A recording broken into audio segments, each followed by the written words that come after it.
Good morning, everybody. This is Zeph, and I'm doing a tutorial, maybe, if I can do this, in Paint Shop Pro for how I did my logo in Second Life. And what I want to do, first to tell you, I am in Paint Shop Pro version 7, although there's many of them. 7 was one I reverted back to, probably. Because of a feature somewhere along the line that I happen to like. And what I did was a retro pinup logo for my shop. And I have myself in a pinup pose in Second Life. And this is on a transparent layer with her feet behind the words. And what I wanted to do, what I did before, I've already done this, I will do it for the sake of the tutorial. Down here I have vents. Pardon, I made that way too big. I have vents standing in a rather James Dean pose that I went out in Second Life and found. He's my male model. So I have him standing there. I have my wood background that I've always used to make my sign with. And I'm going to run through this fairly quickly. It should work exactly the same way in Gimp. And this, you'll find almost all these programs have the same sorts of tools. The reason why I use Paint Shop Pro is because I like their text tool way better. So, this is the picture of Vince standing there. I just stood him in the pose in Second Life up against a white wall. I find that's easier. And then I will grab my magic wand tool. I click about in here, which is selecting everything around him. I shift click in between his legs and highlight that too. And I get in here in between his arm, maybe. Try and make these little bits right there also. Selected by shift clicking. Then I will select, invert. So it's really just selecting him. At that point, I could directly copy and paste that into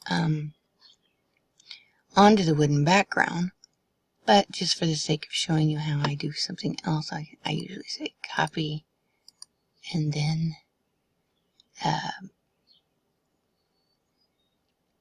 paste it as a new image. That way he's already standing there, completely cut out.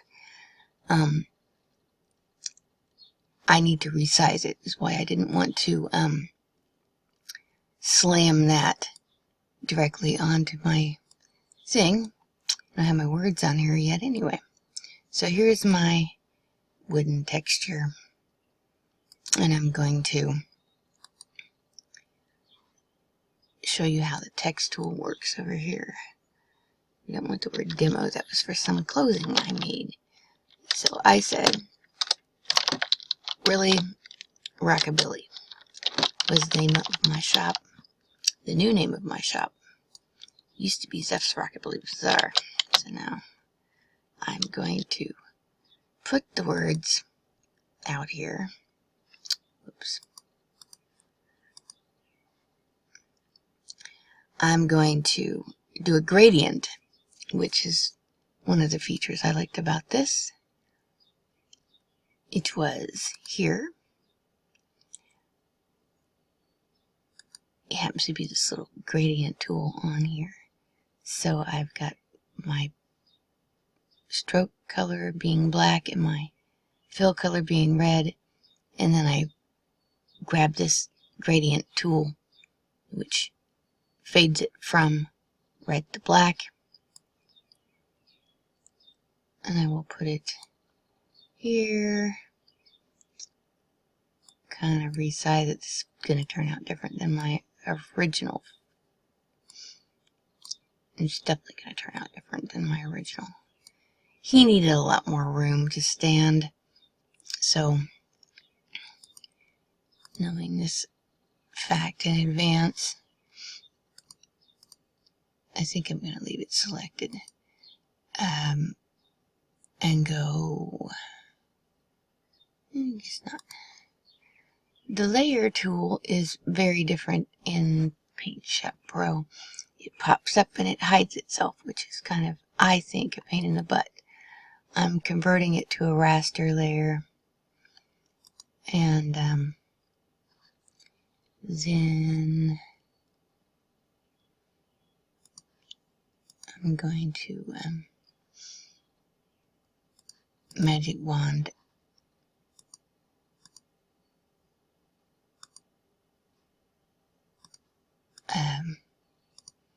that area where it's just my words, and I'm going to drop shadow on him on the words. It's just a slight little drop shadow on there. Looks like a little more realistic. We will take Vince, who needs to be resized, as I said. Oh, I don't think he needs to be any more than 200 pixels high, to be honest. Edit, copy, edit, paste. As a new image. No, not as a new image. I just woke up this morning. Edit, paste, as a new selection. And there he is. I'm going to put him in front of the words this time,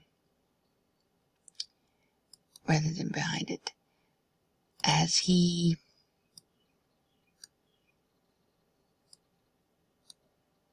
is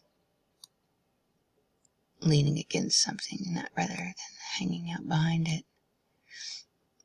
And he will need a lot of working to get him in there, where it looks like he's standing against it.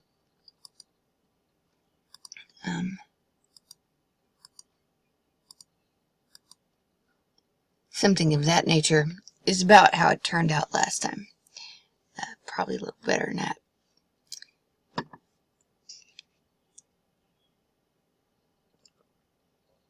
To me, it looks like the letters are very pixelated and he's very blurry, but this is not the full size.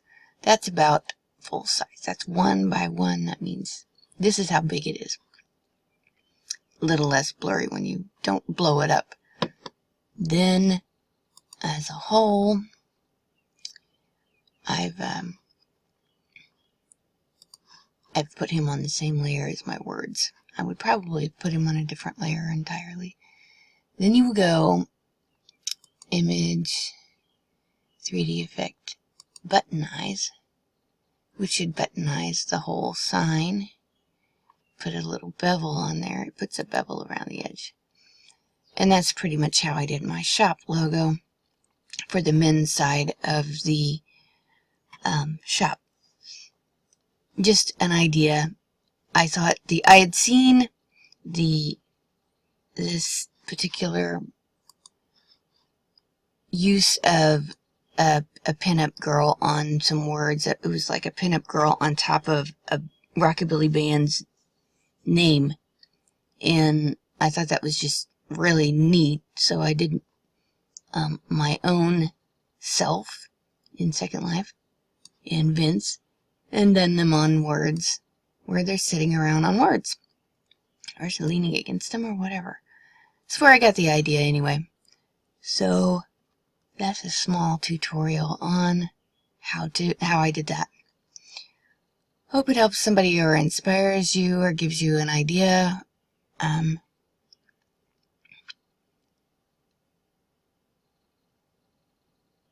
And thank you. Stay tuned for more tutorials.